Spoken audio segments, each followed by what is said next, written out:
So I've got some Forster grass in my garden and I really love it. So I decided I wanted to make kind of a cool garden sculpture to complement that grass.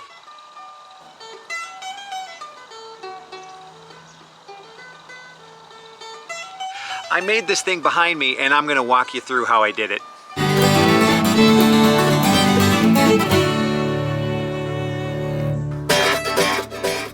Okay, so this little sculpture is a welding project, but it's not a difficult welding project. So if you're new to welding, this is going to be perfect. You start with 1/4-inch steel bar. You clean it, usually has an oil, kind of a grease on it. And then I take this sanding wheel. Basically, it's a sanding doohickey wheel that you put in your grinder, and you just sand it down. I like doing little circles because then it creates little facets in the steel you can see, and this is going to catch the sunlight really nicely. So here you can see where I ground the metal, and it creates little facets to catch the light. Over here, this is unground steel, which still looks nice, but I prefer in the sunlight to have little facets like this that are going to really make it catch the sunbeams. It's going to be really pretty. So this is ground, this is ground, this is ground, and this is not ground, just so you can see the difference. Now I'm going to have to bend that metal, but I don't have a metal bender in the scene shop that I'm working in. But I do have a couple big circles because these are left over from Treasure Island. This is the crow's nest. Right up here, we had a crow's nest in the scene design, but as you might remember from my other videos, Treasure Island never happened. COVID-19 hit before we could ever do the play, but I still have the big circles, so I'm going to use these to bend the metal. The circumference of this circle is actually perfect. It's more than 12 feet, and each of my bars are 12 feet long, so this is going to be just fine. But the first thing I got to do is secure this big circle down to my workbench. And here I'm just creating a little notch, just big enough for the 1/4-inch piece of steel. This is going to be the notch that holds the end of my steel so that I can actually wrap the rest of it around the circle to bend it. So I put the end in the little notch, and then I just start walking the steel around the circle. It's kind of a long piece of steel, so I'm just barely missing my camera here.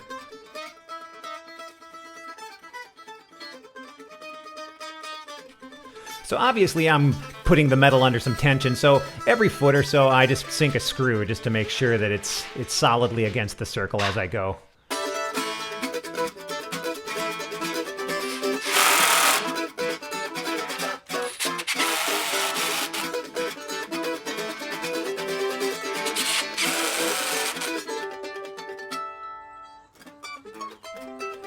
Then at the end, I just use a bar vise to finish pushing the steel against the circle. And then I undo the whole thing. This is the easy part. It's amazing how getting a big, giant piece of steel around a circle like that only creates a slight bend, but this is perfect to mimic grass. Then I just cut off that end notch piece because I'm not going to need it. Now I can just get busy getting artistic.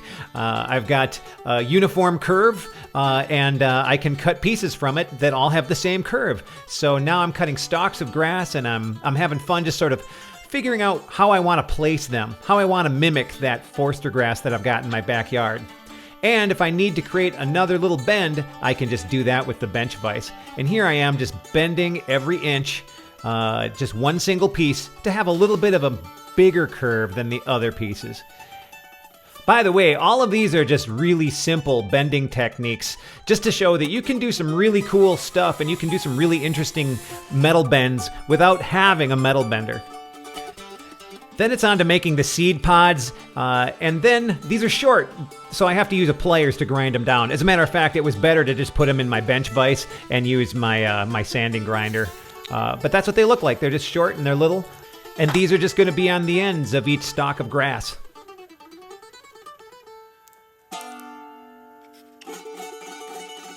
So when I was first conceiving how I would put the seed pods on the grass, I was thinking of something that looked like this, but it ended up looking too much like an arrow. So then I went for the seed pods just on one side. I like that better. So then once everything's cut, I just lay it out on my shop bench, and this gives me an idea of what the whole thing's going to look like. Now it's time to weld. I start by welding the seed pods on first. I'd like to get each stalk done before I weld the stalks together. So once I weld both sides, I grind them so that they're smooth. So again, I'm using my sanding wheel grinder here.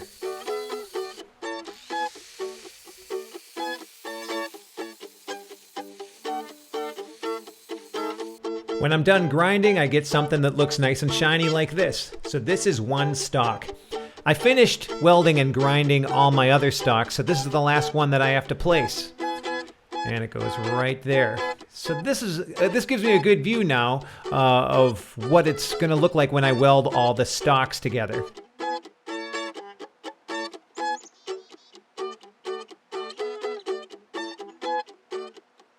And then it's time to weld the stalks. Again, if you're interested in getting started in welding, this is a very simple project, and I'm just using a MIG welder, it's a wire feed welder that works really, really nicely for beginners. And then I have to flip the work and then weld both sides too. If you only weld one side, the metal tends to bend in the direction of the side that has been welded, so you want to make sure that you do both sides.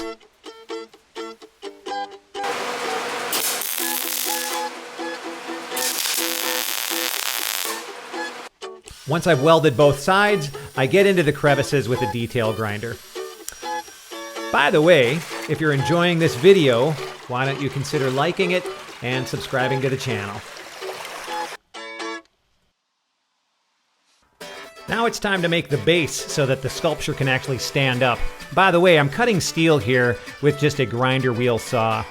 But I need to make holes in this steel strap that I've got. And by the way, I'm just using 1.5 inch steel strap at about 3/16 of an inch thick. And I need to make holes in it so that I can mount it to a rock. And here are some concrete anchors that I'm going to use to do that.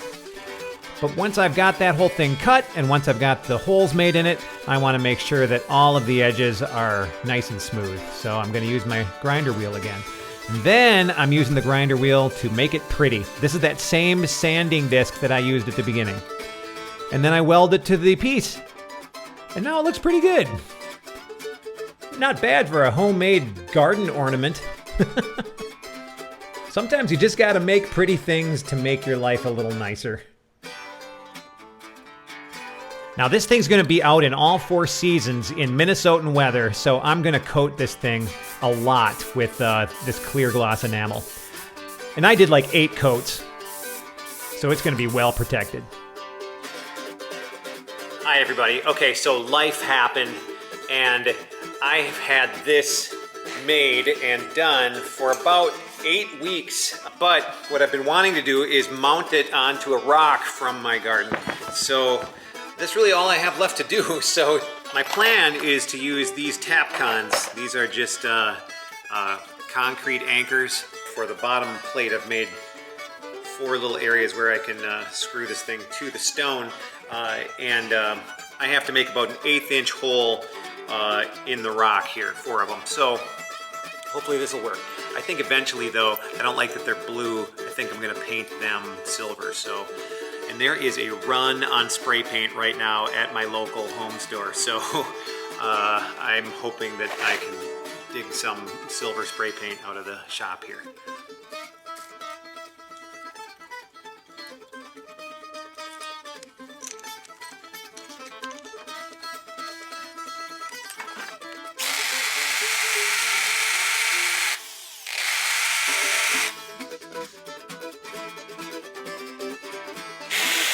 Okay, I got the holes drilled, but I had to use the low speed on my hammer drill and a lot of water, and it took about a half an hour. If you know of a better way to make holes in rocks, leave a comment in the comment section, because honestly, I'd love to know. I'd rather not do it that way again. So.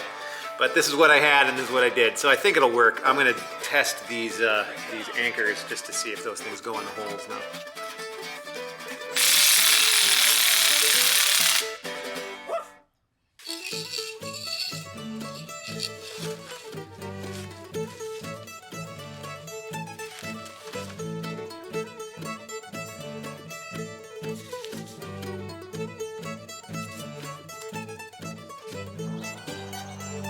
This is our Charlie Brown tomato. I started making this thing in third week of August, and here it is already almost the third week of October. I had to take like a 7 or 8 week break to direct a show and teach school and then design another show. So this was my first time back. It's a beautiful October morning, but it's great because now I get to put the sculpture where I want to put it. And it's going to be right here in the new fire pit. So, but I think this could be a pretty decent home for it. I'll go check it out by the house too. Hey everybody, if you enjoyed this video, why don't you think about liking it? Also, take a look around the channel, and if it seems like it's stuff that you like, why don't you subscribe to the channel too? The channel is Hey Pete, it's a creative life, and if you guys like this stuff, I would love to have you along for the ride. I'm trying to do a variety of different kinds of creative ventures all the time. But until next time, we'll see you guys in the next video. So long, bye-bye.